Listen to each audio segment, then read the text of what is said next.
Tampang pelaku pembunuhan nenek 60 tahun di Pekanbaru terekam CCTV. Pelaku secara kejam membunuh korban menggunakan sebatang kayu.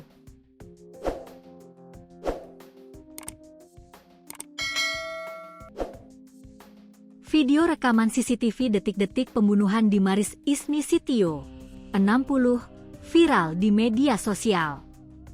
Dia menjadi korban pembunuhan di rumahnya sendiri, Jalan Kurnia 2, Kelurahan Limbungan Baru, Kecamatan Rumbai pada Rabu, 29 April 2026. Dalam rekaman CCTV tampak ada 2 orang wanita dan pria. Awalnya 2 wanita berbincang dengan korban yang sedang duduk. Kemudian tiba-tiba datang pria membawa sebatang kayu langsung menghantam ke bagian kepala korban berulang kali. Kanit Reskrim Polsek Rumai Pesisir Ibtu Dodi Vivino mengatakan pelaku yang datang sebanyak 4 orang. Namun bisa jadi lebih karena itu baru-baru hasil pendalaman sementara berdasarkan rekaman CCTV yang kita dapatkan, katanya.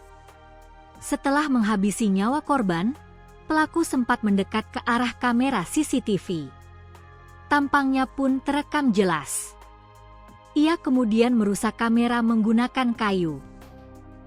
Untuk pelaku dari analisa CCTV sudah diketahui, saat ini sedang kami kembangkan guna dilakukan penangkapan, katanya. Ia bilang, para pelaku dengan mengendarai kendaraan, sempat terlihat beberapa kali mondar-mandir di depan rumah korban sebelum beraksi. Mereka sempat berhenti di depan rumah korban, beberapa kalilah memantau situasi sekitar, katanya. Dodi mengungkap, selain menganiaya korban hingga tewas, pelaku juga membawa kabur sejumlah barang berharga. Ada beberapa barang yang hilang, di antaranya perhiasan, uang tunai dan handphone, kata Dodi. Jasad korban pertama kali ditemukan suami, Salmon Meha, 66.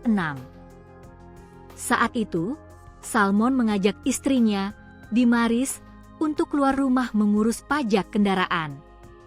Namun, korban memilih tetap tinggal di rumah. Sekitar pukul 11 WIB, Salmon kembali ke rumah dan mendapati pintu dalam keadaan terbuka.